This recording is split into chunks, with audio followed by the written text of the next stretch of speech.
Dominick Cruz recently pulled out of his fight with Rob Font. That was supposed to be his final fight, but now his career has come to an end. I poured every ounce of myself into this sport for the last 25 years. I was really hopeful for one final fight, but unfortunately, 2 shoulder dislocations in 8 months calls an end to this guy's career. I gave everything I had and put it into preparation and training for this fight, focusing on my cardio and my body for the past year, but sometimes the body just doesn't cooperate. The pain isn't as bad now that my shoulder is back in place, but the second dislocation was far more complicated than the first. This sport has been everything to me. It's helped shape who I am. Thank you to the UFC for building this platform and paving the way for fighters like myself and so many others. The UFC broke barriers to set the stage, not just for us fighters, but also every MMA sports organization that followed them across the bridge created through politics in order to allow our sport to take place legally in the United States and now the world. I'm incredibly grateful to everyone who booked tickets, hotels, and flights to support me. Thank you all for being there through every moment, every victory, and every challenge. You've made this journey unforgettable. Thank you for the love and support. I will carry it with me always.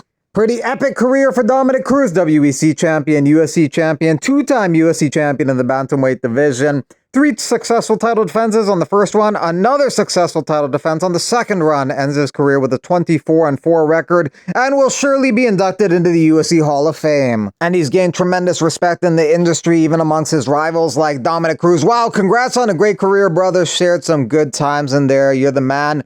Legend 101. The sport of MMA is better because you competed in it. Congrats, Dom, and thanks for all the amazing memories.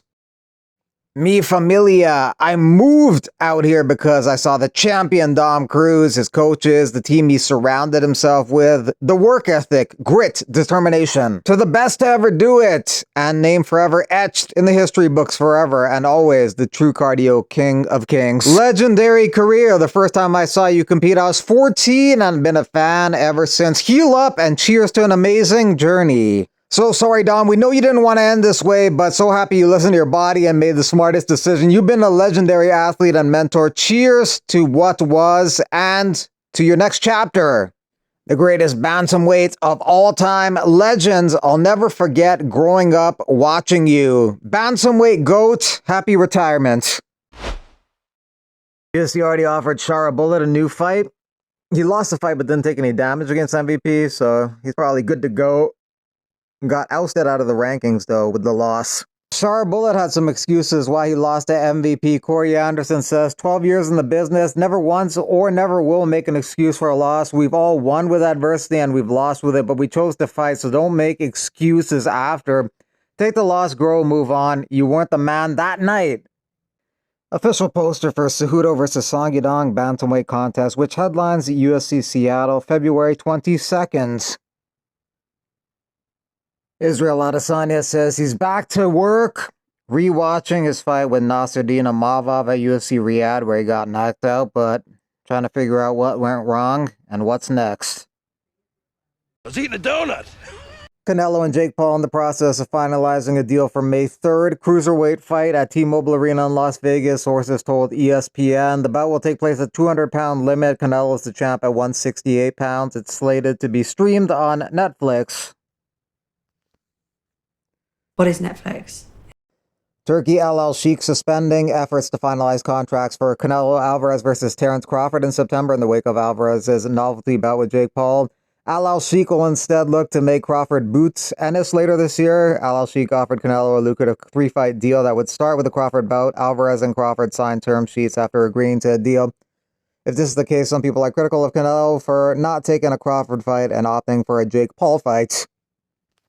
They should do Jake Paul versus Canelo as the co-main event for Chandler versus Sarukian. What the F going on with these fights? Sarukian's manager says there hasn't been any real talks of that fight with Chandler, but we'll see what happens. Okay, yeah, you're up. Weili Zhang excited to make championship weight. That's right. That's right. Good base. Oh, wait. Yo! Good job. On the main card, there isn't any huge favorites. DDP a 2-1 favorite. Zhang, Suarez, even money. Tafa, Teixeira, pretty close. Teixeira is a slight favorite. Bellato a slight favorite over Cruz. And Matthews a 2-1 favorite over Prado. Bilal Muhammad says, Sean Strickland's the definition of human trash, deserves everything his dad did to him and more, but he's reacted to a heavily edited video where they're making him sound like he said things that he didn't. Talk about the action that human trash did. The human trash did. I disapprove 100%. Jorge Masvidal wants to return to the UFC in April in Miami. If not then summer international fight week in Vegas. He wants to get 2 or 3 fights in. Colby Thickness is one of the bigger underdogs on the card against Alexander Topuria, but Thickness is undefeated at 7-0. It's hard to gauge. He's not his brother, definitely. Ilya is a very special fighter.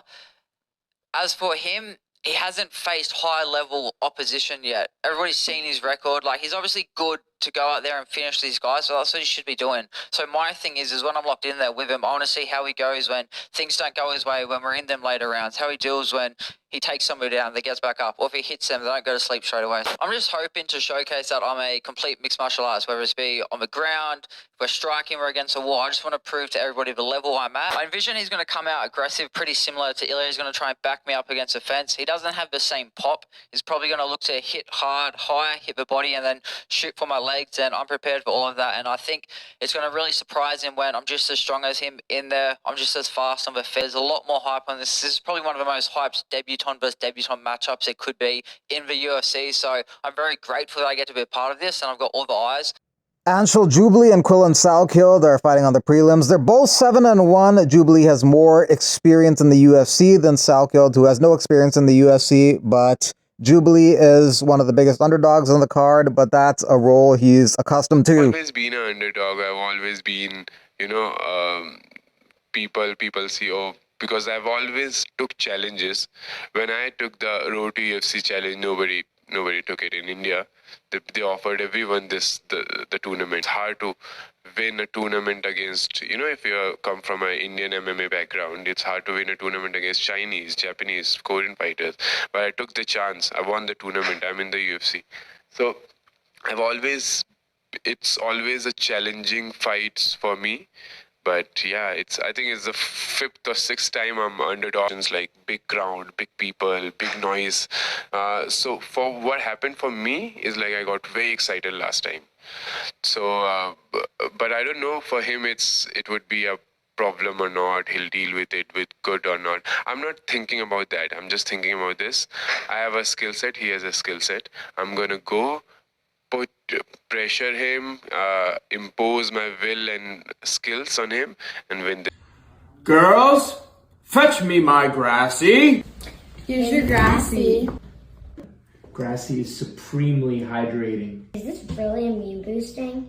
Is it really immune boosting? Yeah, it's really immune boosting. Grassy reminds me of tea.